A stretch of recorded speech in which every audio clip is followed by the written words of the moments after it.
These 6 exercises work much better than traditional squats to strengthen glutes and legs after 50. Leg and especially glute training is neglected by many people. Some men use the excuse that training glutes is supposedly a woman's thing. What they don't know is that weak glutes can cause lower back pain, poor posture, and increased risk of falls and knee injuries. Additionally, the gluteus maximus is literally the largest muscle in the human body. In other words, by neglecting glute training, you're exposing your body to unnecessary pain, discomfort, and risks. That's why today you'll see 6 exercises that will strengthen your glutes and legs all at home without needing a gym or sophisticated equipment. Before we begin, tell me in the comments your name and how long you've been training. Exercise number 1, Sumo squat. The sumo squat is a variation of the traditional squat that gets its name from the similarity to the posture adopted by sumo wrestlers.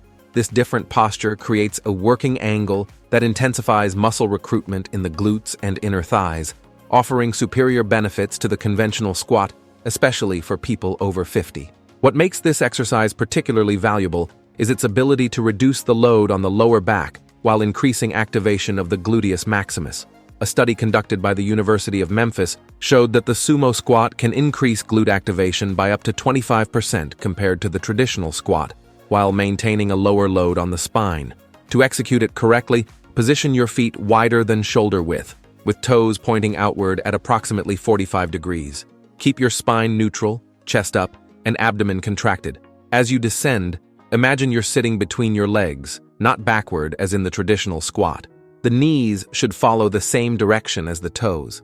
A common error I see many people make is not opening their feet wide enough or not pointing their knees in the same direction as their feet during the movement.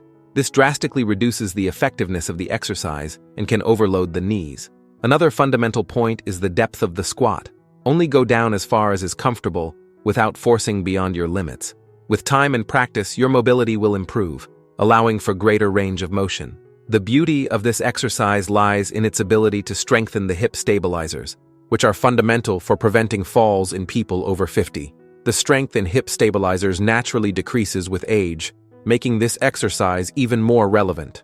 For beginners, I recommend starting with 2 to 3 sets of 10 to 12 repetitions, using only body weight.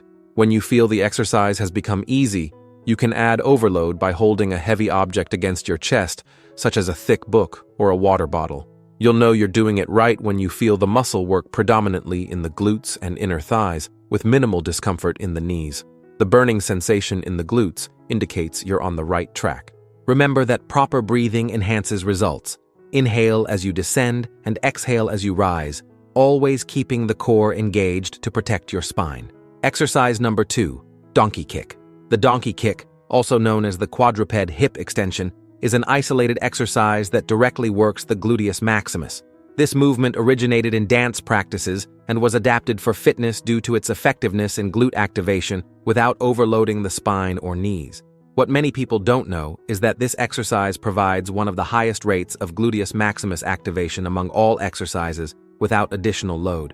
A study by the American Council on Exercise found that the donkey kick activates the glutes more intensely and in isolation than many traditional exercises, including the squat. To execute it correctly, position yourself on all fours, with knees aligned with hips and hands aligned with shoulders. Keep your spine in a neutral position and abdomen contracted. Raise one leg backward, keeping the knee bent at 90 degrees, until the thigh is parallel to the floor and the sole of the foot is pointed toward the ceiling. The key is to consciously contract the glute at the top of the movement. An error I see many people make is excessively arching the lower back during leg elevation. This not only reduces glute activation, but can also cause discomfort in the lower back region. Always keep the core engaged and the spine neutral. Another common misconception is performing the movement too quickly. The donkey kick should be executed with control and intention, emphasizing the eccentric phase to maximize benefits. Count mentally to 2 as you rise and to 3 as you descend. When you regularly include the donkey kick in your routine, you not only strengthen the glutes, but also improve pelvic stability and hip functionality. This is particularly beneficial for people over 50, as it helps preserve hip extension capacity, an essential movement for walking, climbing stairs, and getting up from chairs. To maximize results, I recommend 3 to 4 sets of 12 to 15 repetitions for each leg. Alternatively, you can perform the exercise by time, 30 to 45 seconds per leg, focusing on the quality of each repetition. The secret is to maintain tension in the glute throughout the movement, without completely relaxing in the starting position. This increases time under tension, a determining factor for muscle development.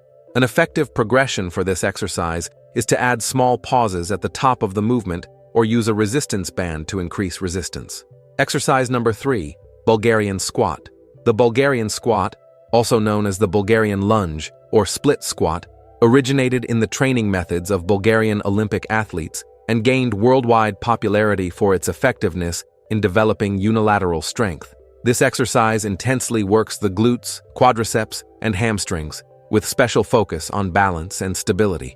Before we continue, don't forget to subscribe to the channel. Having constant access to science-based information is what will help you progress with health in the long term in the world of bodybuilding. What makes the Bulgarian squat particularly valuable for people over 50 is its ability to identify and correct muscle imbalances between sides of the body. With aging, we tend to develop compensatory movement patterns that can lead to muscle asymmetries, increasing the risk of injuries. To execute it correctly, stand in front of a bench, chair, or stable surface with a height of approximately 16 to 20 inches. Place one foot behind, supporting only the toe on the elevated surface. The front foot should be at a comfortable distance that allows you to bend the knee without it exceeding the tip of the foot during the movement. Keep the torso upright, abdomen contracted, and descend by bending the front knee until it forms an angle close to 90 degrees, or as far as is comfortable. The back leg naturally bends, with the knee approaching the floor without touching it. A common error is excessively inclining the torso forward, which reduces glute activation and overloads the knees. Another frequent error is positioning the front foot too close to the body line, creating an inadequate angle for the knee. Remember that the focus should be on the quality of movement, not the quantity of repetitions. For beginners, especially over 50, I recommend starting without additional weight, performing 2 to 3 sets of 8 to 10 repetitions for each leg. The secret is to maintain core stability throughout the exercise. You'll know you're doing it right when you feel the work predominantly in the glute and thigh of the front leg, with minimal discomfort in the knees. A specific advantage of the Bulgarian squat is the proprioception and balance work it provides, aspects that tend to deteriorate with age. Regular practitioners can significantly improve joint stability and motor coordination, reducing the risk of falls. For progression, you can add overload by holding water bottles or other weighted objects. Alternatively, you can increase the range of motion or add a brief pause in the lower position. Exercise number 4, lunge. The lunge, also known as the forward lunge, is a classic and functional exercise that simulates movement patterns we perform daily, such as climbing stairs or walking. This characteristic makes it extraordinarily effective for people over 50, as it strengthens muscles exactly in the movements where strength is most needed in daily life. The beauty of this exercise lies in its ability to work practically all major muscle groups in the legs simultaneously: glutes, quadriceps, hamstrings, and even calves as stabilizers. Additionally, being a unilateral exercise, it helps identify and correct imbalances between sides of the body. To execute it correctly, start standing with feet aligned at hip width. Take a step forward with one of the legs, creating a comfortable distance that allows you to descend without the front knee exceeding the tip of the foot. Descend until both knees form angles close to 90 degrees, keeping the torso upright and the core engaged. Return to the starting position by pushing the ground with the front foot. A common error I see many people make is letting the front knee collapse inward during the movement. This places excessive stress on the joint and reduces the effectiveness of the exercise. Always keep the knee aligned with the foot, pointing in the same direction. Another common misconception is excessively inclining the torso forward or backward. The torso should remain upright, with a slight natural forward inclination, but without compromising the spine posture. For beginners or people with mobility limitations, I recommend starting with the stationary lunge, where you remain in the same place, without advancing or retreating. This facilitates balance and allows you to focus on correct technique before progressing to more challenging variations. I have observed that many people over 50 experience significant improvements in knee stability and functional leg strength after a few weeks of regular lunge practice. Improved confidence in climbing stairs or walking on irregular terrain is a frequently reported benefit. You'll know you're doing it right when you feel the muscle work distributed between the front thigh, posterior thigh, and glutes, without excessive discomfort in the knees. A slight burning sensation in the muscles is normal and indicates that the exercise is being effective. For progression, you can gradually increase the range of motion, add overload with weights in your hands, or explore variations such as the lateral or reverse lunge, which work the muscles at different angles. I recommend 2 to 3 sets of 10 to 12 repetitions for each leg, focusing on quality rather than quantity. Exercise number 5, glute bridge. The glute bridge, also known as the pelvic elevation, is a fundamental exercise for strengthening the glutes and posterior chain. Its origin dates back to yoga and Pilates practices, having been adapted for strength training due to its effectiveness and safety, especially for people with spine limitations. What makes this exercise particularly valuable for people over 50 is its ability to strengthen the glutes without significant joint impact.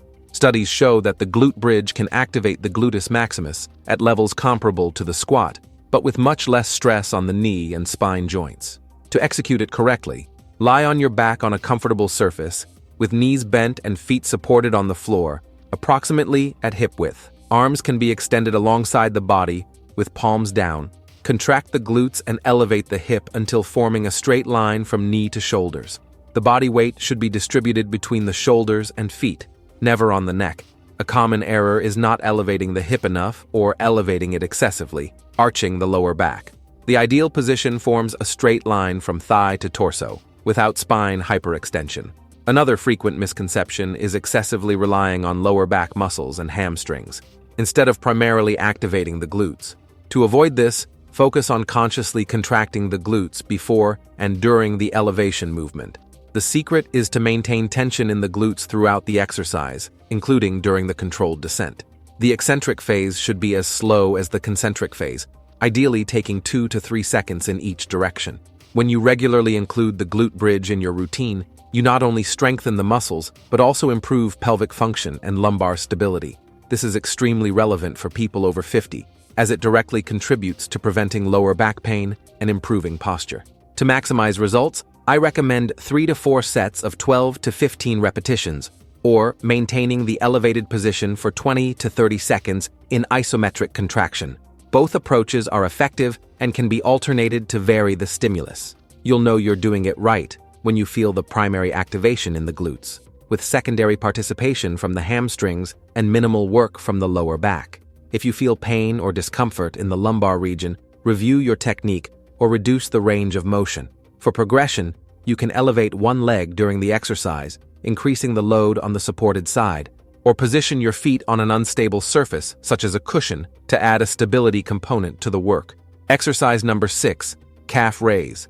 The calf raise, also known as calf elevation, is a frequently neglected but absolutely essential exercise, especially for people over 50. Few know that the calf is considered the second heart of the body, helping pump blood back to the heart against the force of gravity. This exercise intensely works the gastrocnemius and soleus muscles, responsible for movements such as walking, running, and jumping. With advancing age, the strength and elasticity of these muscles tend to naturally decrease, making their training even more crucial to maintain mobility and independence. To execute it correctly, position yourself standing near a wall or stable piece of furniture for support. Place your feet parallel at hip width. Raise your heels as high as possible, standing on your tiptoes, and then descend in a controlled manner until your heels touch the floor again. The movement seems simple, but proper execution makes all the difference in results. A common error is performing the movement too quickly without taking advantage of the full range.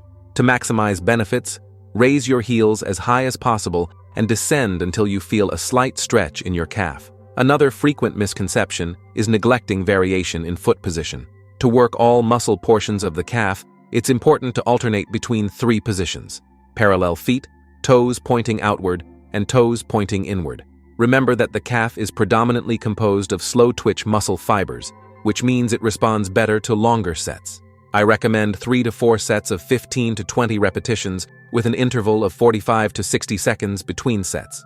To increase the effectiveness of the exercise, perform it on a step or elevated surface. allowing the heels to descend below the level of the toes. This provides greater range of motion and consequently greater muscle activation. You'll know you're doing it right when you feel a characteristic burn in the calf region after a few repetitions. This sensation indicates that the muscle fibers are being adequately recruited. A frequently underestimated benefit of strengthening the calves is the improvement in blood circulation in the lower limbs. I have observed that regular practitioners report reduced swelling and sensation of heaviness in the legs, especially during prolonged periods of standing. For progression, you can perform the exercise with support on just one leg at a time, significantly increasing the load on the working muscle. Another option is to add small pauses in the upper position or carry additional weight, such as a light backpack or water bottles. Now let's move on to assembling a practical weekly routine with these exercises. Weekly routine for maximum results. With the 6 exercises we just saw, let's create an efficient weekly routine that distributes the work in a balanced way, allowing adequate recovery between sessions.